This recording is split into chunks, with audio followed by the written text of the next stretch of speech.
got like robots which act like humans.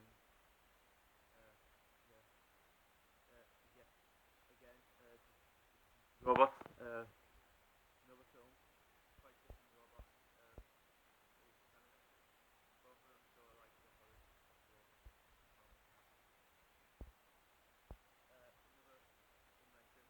Another invention is that you always work with something called new science fiction people.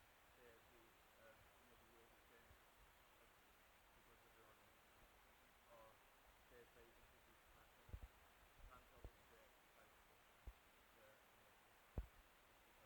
because of movies such as Time Machine, classic science fiction film, which is Terminator again, which Back to the Future even. All of them show different ways how time travel works and do it pretty well. Uh, Another really big invention for the sci-fi genre is dystopian future or dystopian society. Like this is probably coming from that one of the earliest science fiction films ever, Metropolis, was about a dystopian future, and most science afterwards copied that.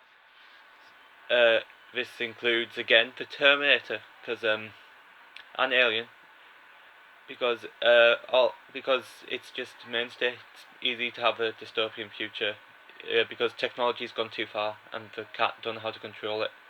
Another movie which shows how the utopian society can sort of be involved like with human, and it's not some far away distant film, is They Live by John Carpenter, which shows how it's just as utopian but in modern day, and you can actually and it's not just a far off world but it's this world.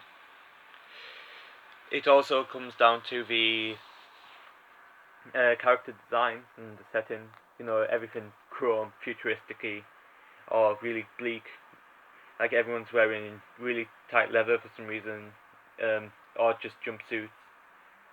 You, or it's either all white or all black. Like there's not very much color unless it's neon colors, because that was big as well for the sci-fi. You've got the props are usually pretty memorable. Again, looking really sleek. Uh, this comes in like even in not so great science fiction films. You can see this, such as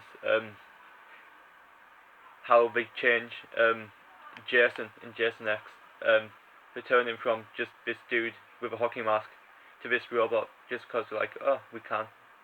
They get rid of his old machete to replace with a futuristic sword because sci-fi.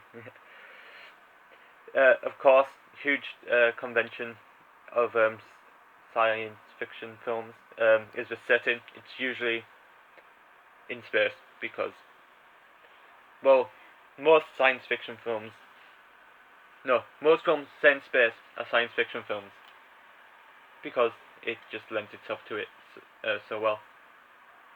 Because it's mainly only science fiction films where you've got a spaceship which can go into the future so far away, and the humans still live.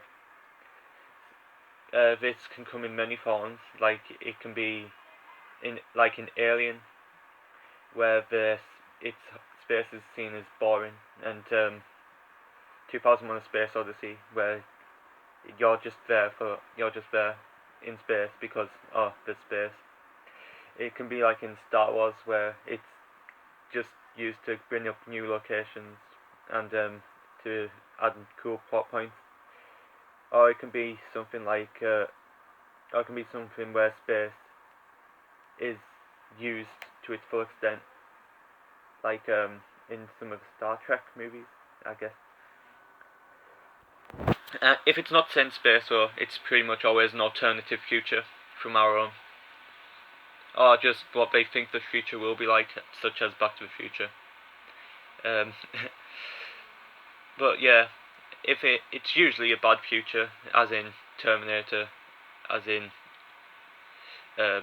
yeah, you know, but yeah, but that's because it allows them to have all the fancy props, all the